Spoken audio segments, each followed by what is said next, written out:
Bonjour, nous voici donc dans le module 9 et là nous allons parler de la douleur de l'enfant.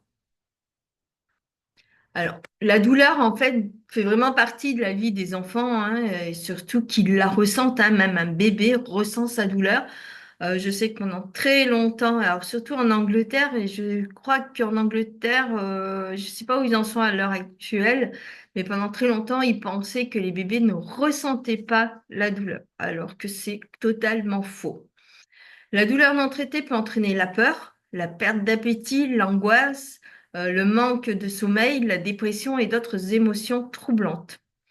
Les parents jouent un rôle important quand vient le temps d'aider leur enfant à comprendre la douleur et à s'y adapter. Les enfants peuvent se sentir mieux et se remettre plus rapidement d'une maladie si on les aide à maîtriser la douleur. Les enfants de différents groupes d'âge réagissent différemment à la douleur. Néanmoins, il est important pour tous les enfants qu'on soit sensible à leurs préoccupations et qu'on les réconforte. Alors pour les bébés ne peuvent pas vous dire où ils ont mal ni combien, hein, puisque ni combien par rapport aux échelles, hein. Dans bien des cas, ils pleurent sans arrêt, ils perdent l'appétit, ils ne dorment pas, et dans d'autres cas, ils serrent les poings, ils arrivent même parfois qu'ils dorment trop. Et oui, malgré la douleur, un bébé peut vraiment enfin trop dormir, beaucoup plus que raisonnablement. Pour les tout petits de 1 à 3 ans, donc, eux, ils n'utilisent que quelques mots pour décrire la douleur, mais ils montrent parfois du doigt où ils touchent la partie du corps qui est sensible. Et dans bien des cas, ils sont plus difficiles que d'habitude, ils ne coopèrent pas, ou ils ne s'intéressent plus du tout aux jouets et aux activités. Les enfants d'âge préscolaire, donc les enfants d'âge préscolaire, c'est de 3 à 5 ans, hein, eux, ils ont du mal à comprendre pourquoi ils éprouvent de la douleur et quand celle-ci disparaîtra. Certains d'entre eux s'imaginent des raisons pour expliquer la douleur, comme pour les tout petits, malgré tous les efforts qu'on déploie, il est parfois impossible de réconforter ces enfants. Les enfants d'âge scolaire, donc les enfants, c'est de 5 à 12 ans, hein, peuvent vous dire qu'ils ont mal, vous montrer où ils ont mal et vous indiquer dans quelle mesure ils ont mal. De plus, ils comprennent les explications concernant la cause de la douleur et pendant combien de temps celle-ci persistera. Donc, c'est important de discuter avec les enfants et de leur expliquer, ne rien cacher aux enfants. Donc, les adolescents de 12 à 18 ans peuvent utiliser de nombreux mots pour décrire la douleur. Ils préfèrent parfois ne pas bien la décrire parce qu'ils sont mal à l'aise face à leur corps, qu'ils craignent de perdre la maîtrise de la situation ou qu'ils veulent donner l'impression qu'ils sont braves. Il arrive même parfois qu'ils ne tiennent pas compte de la douleur ou qu'ils la nient. Par conséquent, vous devez surveiller les signes suivants: tension musculaire, réduction du niveau d'activité et cauchemar. Donc, qu'est-ce que la douleur? Donc, il faut savoir que la douleur est à la fois une émotion, une sensation qui peut exister même sans cause apparente, blessure, organe abîmé. Il existe donc différentes sortes de douleurs. Donc là, on va exprimer, c'est pour les enfants, hein, ne pas oublier, hein. Donc, voilà, leur parler des bobos de la vie quotidienne. Les enfants jouent, explorent, et cela ne va pas sans quelques rencontres douloureuses. Ils apprennent leurs propres limites et les dangers du monde extérieur. À la douleur s'ajoute souvent la tristesse, la culpabilité, la solitude ou la colère. Un enfant qui est tombé peut pleurer parce qu'il s'est fait mal, mais aussi parce qu'il est déçu et vexé d'avoir échoué dans son élan.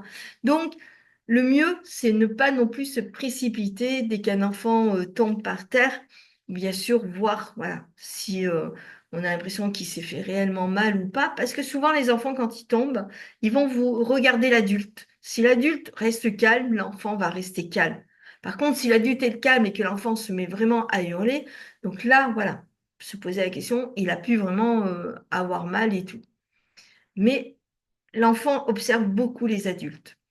Les douleurs liées à la maladie, donc certaines maladies de l'enfance provoquent des douleurs qui attirent l'attention et peuvent aider le médecin dans son diagnostic.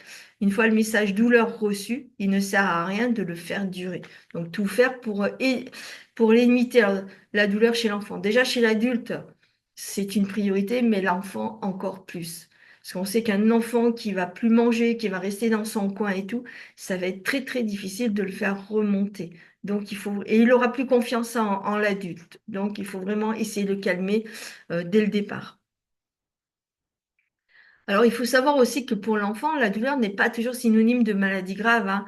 Il y a de fortes douleurs dont les causes sont simples, migraine, otite. Par contre, certaines maladies sérieuses ne font pas toujours mal. Diabète, insuffisance rénale, tout ça.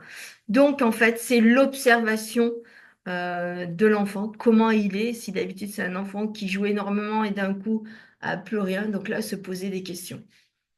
Les douleurs provoquées par les soins aussi, hein, lors de certains soins ou examens, les médecins et les infirmières savent que l'enfant va avoir mal ou qu'ils seront obligés de lui faire mal. Par exemple, les points de suture, les piqûres, les opérations, certains examens. Donc là, dans ces cas-là, le mieux, c'est aussi de leur expliquer ou de prendre, on le voit souvent, hein, prendre le doudou de l'enfant et d'expliquer, ben regarde ce qu'on va faire à ton doudou et ce sera la même chose pour toi. Voilà, il faut essayer de trouver des alternatives pour l'enfant. Il est très souvent possible de donner un traitement pour les éviter ou les soulager, même si le soin ou l'examen est réalisé en urgence. Donc ça, voilà, c'est plus dans les cas où l'enfant va aux urgences et tout. On sait que maintenant, il y a le gaz hilarant, des petites choses comme ça pour essayer de mettre l'enfant en confiance.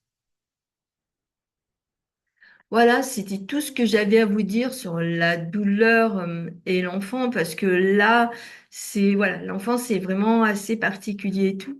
Mais surtout, il ne faut jamais mentir à un enfant.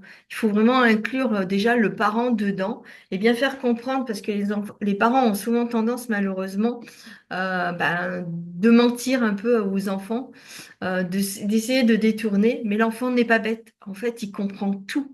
Donc, c'est à vous de vous adapter, d'adapter des mots, les mots que les enfants vont comprendre.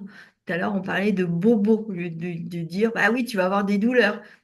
Voilà, dire bobo et tout. Si, parce que l'enfant, c'est encore pire que chez les adultes. Si l'enfant ne vous fait plus du tout confiance, ça sera très, très difficile après de pouvoir continuer les soins avec lui. Donc, ne mentez pas, vous mettre au même niveau que l'enfant en fonction de son âge et tout. Mais bien expliquer cela aux parents aussi, hein, d'expliquer aux parents que ben voilà, l'enfant il le sait quand il est malade, il sait quand il souffre, donc il faut rien cacher aux enfants, mais parler avec des mots simples. Voilà, au prochain module.